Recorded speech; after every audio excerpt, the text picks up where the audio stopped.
নমস্কার বন্ধুরা। মহারাজা রাজা দশরথ যদি এটা না করতেন তাহলে মা সীতাকে অপহরণ করা হতো না। রামায়ণে ভগবান রাম এবং তার স্ত্রী সীতার পরীক্ষা এবং বিজয় সম্পর্কে অনেক কিছু লেখা আছে। সবচেয়ে হৃদয় বিদারক মুহূর্তগুলোর মধ্যে একটি হলো রাক্ষস রাজা রাবণের দ্বারা সীতা অপহরণ, যা ভালো এবং মন্দের মধ্যে যুদ্ধকে গতি দেয়। তবে এই গল্পের গভীর স্তর খুব কমই জানেন ভগবান রামের পিতা মহারাজা দশরথের সাথে জড়িত একটি ঘটনা, যা হয়তো সীতার ভাগ্যকে পুরোপুরি বদলে দিয়েছে। রামের জন্মের আগে অযোধ্যার সামন্ত রাজা মহারাজা দশরথ যুদ্ধ ও শিকারে তার বীরত্বের জন্য বিখ্যাত ছিলেন। তিনি একজন রাজা হিসেবে তার কর্তব্যের প্রতি গভীরভাবে নিবেদিত ছিলেন। সর্বদা তার জনগণ এবং রাজ্যকে রক্ষা করতে চেয়েছিলেন। যাই হোক, তার জীবনের একটি দুর্ভাগ্যজনক ঘটনা তার বংশধরদের জীবনে দুঃখের বীজ বপন করবে। একবার বনে শিকার করার সময় দশরথ শব্দভেদী রামক একটি দক্ষতা অনুশীলন করেছিলেন, যা একা শব্দ দ্বারা তীর নিক্ষেপ করার শিল্প। এই সন্ধ্যায় একটি নদীর কাছে অপেক্ষা করার সময় তিনি একটি প্রাণীর পানি পান করার শব্দ বলে বিশ্বাস করেছিলেন। লক্ষ্য না দেখে সে শব্দের দিকে ধীরে গিয়েছিল। তার আতঙ্ক খুশির পরিবর্তে তিনি শ্রাবণ নামে একটি অল্প বয়স্ক সন্ন্যাসী ছেলে যন্ত্রণার কান্না শুনেছিলেন, যে তার অন্ধ পিতামাতার জন্য জল আনতে চেয়েছিল। ঘটনাস্থলে ছুটে এসে দশরথ ছেলেটিকে মারাত্মকভাবে আহত অবস্থায় দেখতে পান।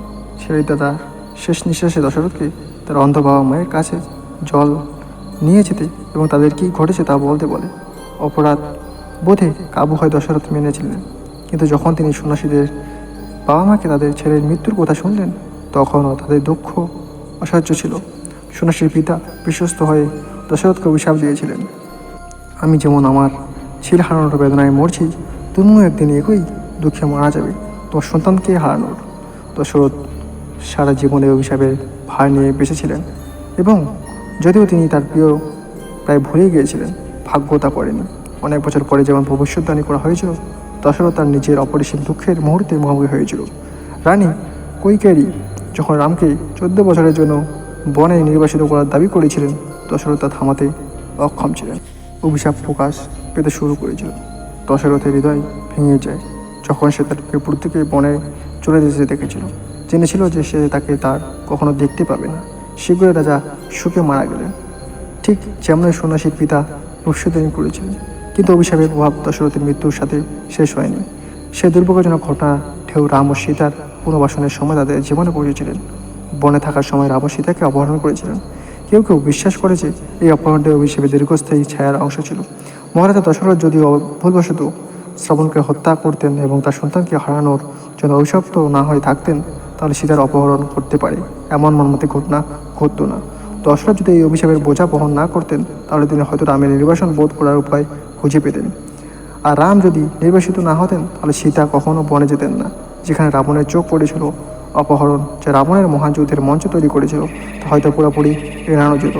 এইভাবে রামায়ণ এর অকথিত দিক থেকে এটা স্পষ্ট হয়ে যায় যে সীতার অপহরণের দুঃখ নিচ্ছুক তার ভাগ্যের ফল নয়, বরং একজন রাজার বেপরোয়া মুহূর্তে দ্বারা আনা একটি প্রাচীন অভিশাপের পরিণতি। ভাগ্যের অধিকার সুত মহারাজা দশরথের কর্ম দ্বারা বোনার শেষ পর্যন্ত রাম ও সীতার মুখোমুখি হওয়ার মহান পরীক্ষার দিকে পরিচালিত করেছিল। সব বন্ধুরা, এই অকেশনের ভিডিওতে চ্যানেল সাবস্ক্রাইব করে পাশে থাকুন। জয় হিন্দ, বন্দে মাতরম। প্রধান থাকি জয়।